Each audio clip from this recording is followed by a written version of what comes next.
waktu itu saya usul agar pasal 6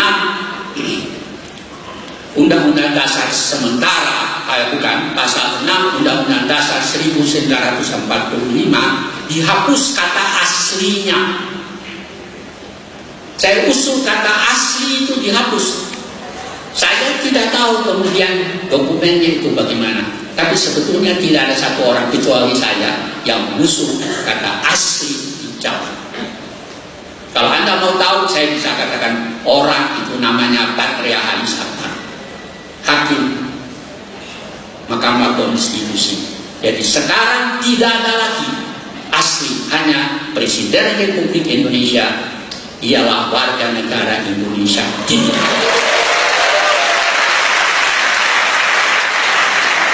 Karena itu banyak orang peranakan, dan saya maksud orang peranakan itu orang keturunan Tionghoa yang menanya, percuma Pak, kapan kita bisa dapat kedudukan?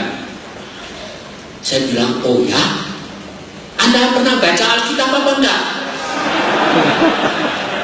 Dalam Pengkhotbah 3 itu dikatakan ayat 1, semua itu ada waktunya.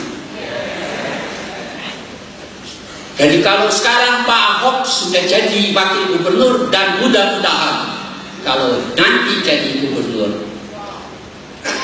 maka firman Tuhan itu telah digenapi.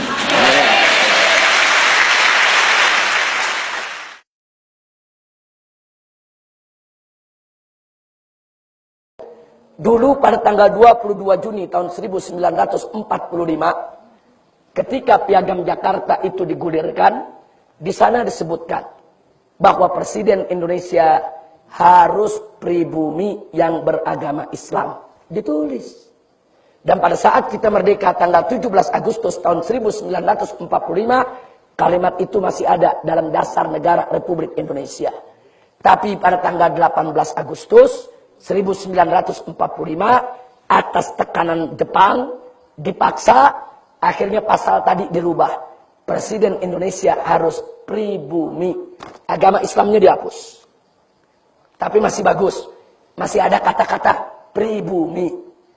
Nah, terus kemarin waktu kita reformasi tahun 98, di amandemen Undang-Undang Dasar, sampai 4 kali amandemen, dirubah lagi. Sekarang bunyinya, Presiden Indonesia harus WNI, bukan pribumi. Nah sekarang pertanyaannya, itu bisa diubah-ubah Undang-Undang Dasar. Dari pribumi Islam menjadi pribumi saja, sekarang menjadi WNI. Kenapa kita tidak bisa untuk kembalikan lagi ke semula? Harus pribumi yang beragama Islam. Ini harus diperjuangkan oleh orang-orang Islam yang ada di DPR MPR. Nggak boleh dibiarkan. Ini ditulis WNI berbahaya. Kenapa berbahayanya? Kalau besok ada warga negara Amerika masuk ke Indonesia, cuman modal bisa bahasa Indonesia, bisa nyanyi lagu Indonesia Raya, hafal Pancasila, dites di imigrasi lulus, jadi WNI. Nah terus begitu jadi WNI, dia punya duit, dibiayai oleh negaranya, ikut pemilu, jadi presiden. Apa yang begini yang mesti jadi presiden Indonesia? Oh dengan mudah Amerika bisa menjadikan dia presiden. Dia punya finansial, dia punya duit, dia punya kekuatan. Dia punya kuasa politik di mana-mana. Nah, ingat, ini besok bisa terjadi. Kenapa? Karena undang-undang kita terbuka. Nah, siapa suruh buat undang-undang semacam itu?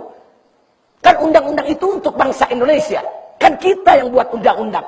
Kenapa buat undang-undang? Buka pintu untuk antek asing. Nah, kalau besok ada orang Amerika jadi warga negara baru 1 hari, dia dibiayai, dia dimodali. Dan bangsa kita ini, maaf, masih banyak yang dikasih 50.000, dia tusuk pemilu.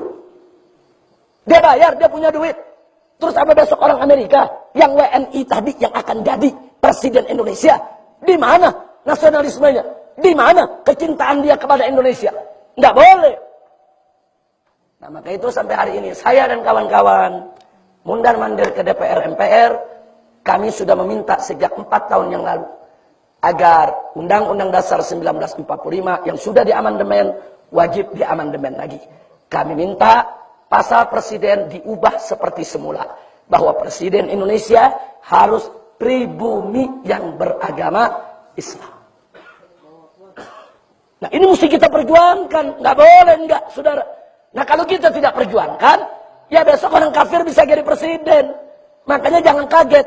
Kalau sekarang ada orang kafir yang non pribumi, bikin partai, punya banyak televisi, setiap hari dia kampanye. Nah kalau besok dipilih oleh rakyat, dia bisa jadi presiden. Sudah bukan Islam, sudah bukan pribumi. Hati-hati ya kawan. Bisa dia jadi presiden. Siapa bilang nggak bisa? Orang undang-undangnya mengizinkan kok. Nah maka itu, kalau kita ingin kembalikan, maka pemuda-pemuda kita saat ini harus berpikir ke depan.